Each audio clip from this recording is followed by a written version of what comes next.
রাত মোবাইল চার্জে দিয়ে ঘুমাইলে আপনার মোবাইলের সমস্যা হতে পারে, কিন্তু একটি মোবাইলে যদি আপনার একটি সেটিং অন করে রাখেন তাহলে আপনার মোবাইল যদি ফুল চার্জ হয়ে যায় অটোমেটিক আপনার মোবাইলের কারেন্ট থেকে লাইন অটোমেটিক বিচ্ছিন্ন হয়ে যাবে। তাই একটি সেটিং করার জন্য আপনি প্রথমে যাইবেন সেটিংয়ে, মোবাইলের সেটিংয়ে যাইবেন।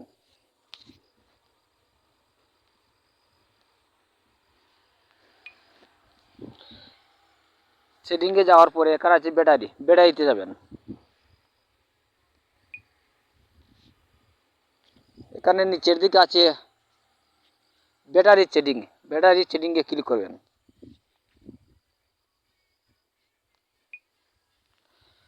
এই দেখুন এখানে 3টি অপশন আছে। উপরের যে অপশন, এই অপশনটা যদি আপনি অন করে রাখেন তাহলে আপনার মোবাইল ফুল চার্জ হওয়ার পরে অটোমেটিক কারেন্ট থেকে কালেকশন অফ হয়ে যাবে। তাই প্রথমটা আমি অন করলাম। আর দ্বিতীয় যে অপশন আছে, এই অপশন যদি আপনি অন করে রাখেন, আপনি যদি কেউ মেসেজ স্ট্যাটাস দেন, আপনি যদি মোবাইলে কেউ স্ট্যাটাস দেন তাহলে কতক্ষণ চার্জ থাকলে স্ট্যাটাস হিসাবে আপনি মেসেজ দিতে পারবেন তা দেখাবে। তাই আমি 2 নম্বরটা ওপেন করলাম।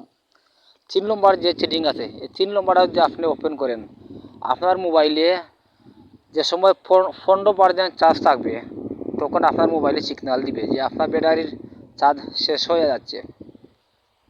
তাই আপনি 3 নম্বরটা অন করবেন। 3টা সেটিং আমি অন করে রাখলাম। এই 3টা সেটিং যদি আপনি অন করে রাখেন তাহলে আপনার মোবাইলে আর কোনো সমস্যা হবে না। আপনার মোবাইল যদি চার্জে দিয়ে আপনি রাত ঘুমিয়ে পড়েন, আপনার মোবাইল ফুল চার্জ হয়ে গেলে অটোমেটিক আপনার কারেন্ট থেকে কালেকশন চলে যাবে। তাই আজ এই পর্যন্ত আমার ভিডিও। যদি ভালো লাগে সাবস্ক্রাইব করে আমার চ্যানেলটির সাথে থাকুন। সবাইকে ধন্যবাদ।